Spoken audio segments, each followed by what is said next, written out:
যদি প্রবাসী কোনো দর্শক আপনার বিয়ে করতে চায়, হ্যাঁ, সেই ক্ষেত্রে কি আপনি কি বিয়েতে রাজি আছেন? হ্যাঁ, বিয়ে করতে পারেন। একটা প্রবাসী ছেলেকে বিয়ে করা এটা কোনো ব্যাপার না। কিন্তু কথা হচ্ছে প্রবাসী ছেলেদের বিয়ে করতে গেলে একটু ডাউট লাগে। কারণ ধরেন তারা 2 বছর, 3 বছর, 4 বছর, 5 বছর, 10 বছর পরে আসে। তো একটা মেয়ে হয়ে আমি 10 বছর পর তার জন্য ওয়েট করতে পারবো? হয়তো 1.5 বছর তার জন্য ওয়েট করবো, কিন্তু 5, 6, 7 বছর তো ওয়েট করা সম্ভব না, তাই না? তো সেই ক্ষেত্রে আমার কি করতে হবে? আমার নিজের মনের চাহিদা আমি তো মিটাবোই। কারণ সে যদি তার চাহিদা ওদিকে মিটায়, সেটা তো আমার সাথে শেয়ার করবে না। তো আমি তাহলে কিভাবে শেয়ার করবো তার সাথে, তাই না? তো প্রবাসী ভাইদের মনে করেন যে যে কোনো ছেলেরাই যাই বিয়ে করুক, বা বউ বাংলাদেশে থাক বা করুক মোবাইলে, যেটাই, তারা কিন্তু একই কাজই করে। যে আপনি হের মতো হে রয়েছে, একটা তার মতো সে রয়েছে, তো আমি তো তাই করতে পারি। যদি সে, আমি 1 বছর দেখবো, 2 বছর দেখবো, 3 বছর তো তার জন্য ওয়েট করবো না। আমি তো আমার নিজের চাহিদা, নিজের সবকিছু, কারণ আমার এখন ভরা জীবন। আর জীবনে তো অবশ্যই আপনি বুঝতেই পারতেছেন, কারণ এই জীবন নিয়ে কি আর সবসময় বসে থাকা কারোর জন্য সম্ভব? যখন আমার বয়স হয়ে যাবে, তো তখন আমি কি করব? তখন যদি সে বাংলাদেশে আসে, তো আমার মনের এখন একটা যে চাহিদা, সেটাই তো সে আর পূরণ করতে পারতেছে না। তো আমার হিসাবে আমি আমার মনের চাহিদাটা পূরণ করব। আচ্ছা, আপনার নামটা কি ছিল? আমার নাম বৃষ্টিমণি। বৃষ্টিমণি, কে রাখছিল নামটা? আমার নানু বাড়ির কেউ। আচ্ছা, আপনার একটা রিলেশন ছিল বলছিলেন, রিলেশনটা কেমন হয়েছিল? হ্যাঁ, আমার একটা রিলেশন ছিল। তো যার সাথে রিলেশন ছিল, আমি একটা বিয়ে বাড়ি গায়ে হলুদের অনুষ্ঠান দেখতে গেছিলাম, ওখানে যে আর কি তার সাথে পরিচয়।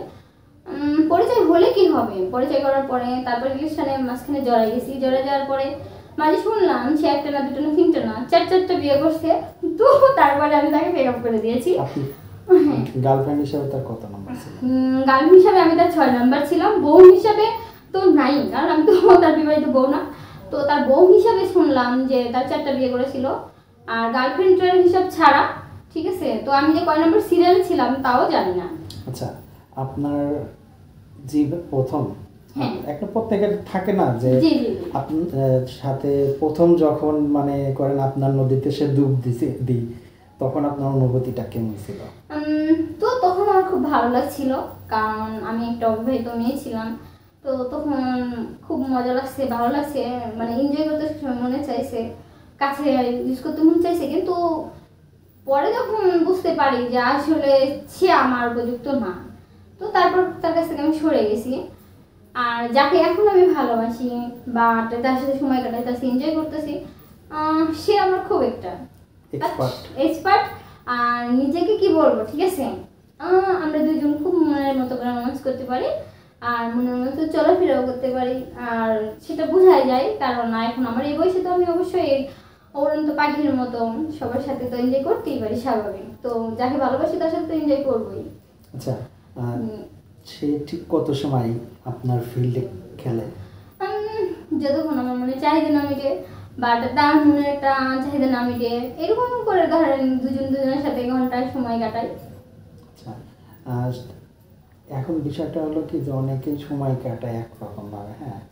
এখন অনেকেই থাকে যে দুর্বল, আবার অনেকেই থাকে খুব আর কি স্ট্রং। তো এখন সেই ক্ষেত্রে আপনার তার সাথে কয় ম্যাচ খেলা হয়েছে? আপনাদের যে ম্যাচটা মানে আমার সাথে সেভাবে বলতে, আমি এখন যাকে ভালোবাসি, তো সে অনেকটাই ভালো। তার সাথে আমি দিন আর রাত না, 2-3-4 বার চেষ্টা, মানে মিসিং হয়ে যায়। তো ভালো লাগে আমার, তারও ভালো লাগে। আর যে প্রথম ছিল সে তো দুর্বল ছিল। তো দুর্বলের জন্য তার সাথে আমি এনজয় করার মজা পাইতাম না, তো সেই জন্য তার কাছে চলে আসছি। আর দ্বিতীয় যে ছিল, তো তার মনে করেন যে খুব নস, ঠিক আছে। আচ্ছা, প্রবাসী অনেকে কিন্তু টাইমিংটা তাদের বেশি থাকে, হ্যাঁ। সেই ক্ষেত্রে কি আপনার জীবন সঙ্গী হিসেবে এখন প্রবাসী কোনো বন্ধুকে বেছে নেবেন? যদি সে আমার মনের মতো হতে পারে, বা সে যদি আমার সাথে সময় এনজয় করতে পারে, ধরেন 2-3 বার 4 বার ওয়েস্ট করতে পারে, ইনভেস্ট করতে পারে, কারণ আমার মনে এখন চাহিদা বেশি। তো আমার যেহেতু এখন সেই জীবনটা চলতেছে, যদি সে পারে, তো অবশ্যই আমি প্রবাসী একজনকে চয়েস করতেই পারি, স্বাভাবিক। বৃষ্টির সময় কি কখনো আপনাদের ছাতা ফুটো হয়ে গেছে, এরকম কোনো ঘটনা আছে? বৃষ্টির সময় বলতে, আমরা যখন বৃষ্টি হয়েছে ওই সময়টা আমরা দুজন কলা পাতা আছে, ছিলেন কলা পাতার নিচে ছিলাম। তো ওই সময়টা আমাদের খুব একটা রোমান্স ছিল। আমরা একটা বাড়িতে গেছিলাম সন্ধ্যার দিকে, আমরা রাস্তায় আসতেছিলাম দুজনে। ঘুরতে গেছিলাম পার্কে, পরে ওখান থেকে আসতে গেলাম মানে অনেকটা ঝড় বৃষ্টি শুরু হয়েছিল। তো রাস্তায় কোনো মানে কিছু পাইছিলাম না দোকানপাটে দাঁড়ানোর মতো, কলার পাতা নিয়ে পরে আমার সে মাথার উপর ধরেছিল এবং একটা বাড়িতে আমরা গেছিলাম। তো ওই সময়টা আমাদের জীবনের মনে হয় খুব প্রথম একটা সময় ছিল, যে সময়টা আমরা একটা বাড়িতে সময় কাটিয়েছি, এনজয় করেছি। তো ওই দিনটা বৃষ্টির দিন বা সময় অনেকটা ভালো ছিল। আচ্ছা, এখন তার সাথে আপনার ব্রেকআপটা হলো কিভাবে? ওই যে আমি বললাম তার সাথে ব্রেকআপ হওয়ার একটাই কারণ, সে আমার সাথে মিথ্যা কথা বলছে। কারণ সে বিয়ে করেছিল আমি জানি না, আর আমার সাথে যে এনজয় করছে, সময় কাটাইছে, এগুলো তার সবই ছিল একটা মানে আর কি চাহিদা। তো সে বিয়ে করেছে আরও 5-6টা, বিয়ে করার পরেও আমি জানি নাই। তারপর হঠাৎ করে একদিন আর কি তার ফোনটা চেক করার পরে আমি বুঝতে পারছিলাম যে ও আসলে মেয়েদের সাথে এভাবে এনজয় করে, সময় কাটায়, 2-1 মাস করে বিয়ে করে করে মানে সময়টা কাটিয়ে নেয়। তো তারপর আমি ওনার সাথে ব্রেকআপ করে দিই। আচ্ছা, তো পরবর্তীতে সে আর কখনো যোগাযোগ করেনি? হ্যাঁ, সে আমার সাথে পরবর্তীতে যোগাযোগ করার অনেক চেষ্টা করছে, বাট আমি তার সাথে যোগাযোগ করার চেষ্টা করি নাই, কারণ আমি নাম্বারটা ব্লক করে রাখছি। এখন আমি চাই নতুন কাউকে, কারণ নতুন কারোর সাথে সময় কাটাবো যার মন ফ্রেশ থাকবে, তার জীবনে কোনো অতীত থাকবে না। আর যদি অতীত থাকেও তারপরে দেখা যাচ্ছে যে আমার মনে সে ভালোভাবে থাকবে, তার অতীতে কি ছিল ওটা আমি দেখবো না, এখন কিভাবে সে আমার সাথে ভালো করে থাকবে এটা আমি দেখবো। এখন আপনি কি তার সাথে কন্ট্যাক্ট ম্যারেজ করতে চান নাকি শুধু রিলেশনশিপ? আমি তার সাথে যার সাথে এখন সম্পর্ক করব বা যার সাথে এনজয় করবো, তো আমি তাকে লাইফে চাইবো। কারণ আগে তো ভালোবেসে সম্পর্ক করে এনজয় করে দেখছি যে কে কেমন। তো এখন চাই আমি শুধু একজন জীবন সঙ্গী যার সাথে সবসময় আমি সময় কাটাতে পারবো, এনজয় করতে পারবো, সব জায়গায় যাইতে পারবো, ঘুরতে পারবো, এরকম কাউকে চাই। আচ্ছা, তো আপনার এলাকার কেউ আপনাকে পছন্দ করে না আপনাদের মধ্যে? হ্যাঁ, এলাকা যেমন আমার খালাতো ভাই আছে, তারপরে ফুফাতো ভাইয়েরা আছে, তারাও বিদেশ থাকে। তো তারা আমার জন্য খুব পাগল। কিন্তু প্রবাসীরা বউদের কিন্তু শোনা দেয় অনেক। হ্যাঁ, এটা ঠিক আছে। আমার যে চাচাতো ভাই সেও আমাকে অনেক স্বর্ণ দিয়ে দিছে, তারপর অনেক টাকা পয়সা দিছে এবং আমার অনেক মানে হেল্প করছে। কিন্তু আসলে কোথাও হইতে গেলে আসলে প্রবাসে থাকে তো, আর কবে আসবে কয় বছর পর সেটা জানি না। এই জন্য আসলে আমার মনটা প্রবাসে বসে না, প্রবাসীদের কারোর কাছে বসে না।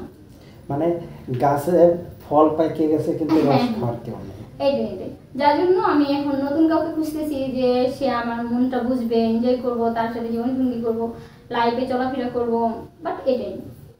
আচ্ছা আচ্ছা, যাক, তো দর্শক, আমাদের অনুষ্ঠানগুলো অনেক সময় বিনোদনের মধ্যে করা হয়ে থাকে, অনেক সময় অনেকের মানুষের জীবনের গল্পগুলো আমরা তুলে ধরি। তো আচ্ছা, এখন কথা হলো আমরা বিদায় নেব। বিদায় নেওয়ার পর আমাদের দর্শকদের কিছু বলার আছে আপনার? দর্শককে বলতে আসলে আমি একটা ভালো মনের ছেলে চাই, যে আমার মনটাকে সব সময় ভালোবাসাতে ভরে রাখতে, সময় কাটাইতে পারবো, আমার সাথে এনজয় করতে পারবো, তাকে আমি জীবন সঙ্গী করতে চাই। আর যদি কেউ পান এরকম কোনো ছেলে, অবশ্যই আমার সাথে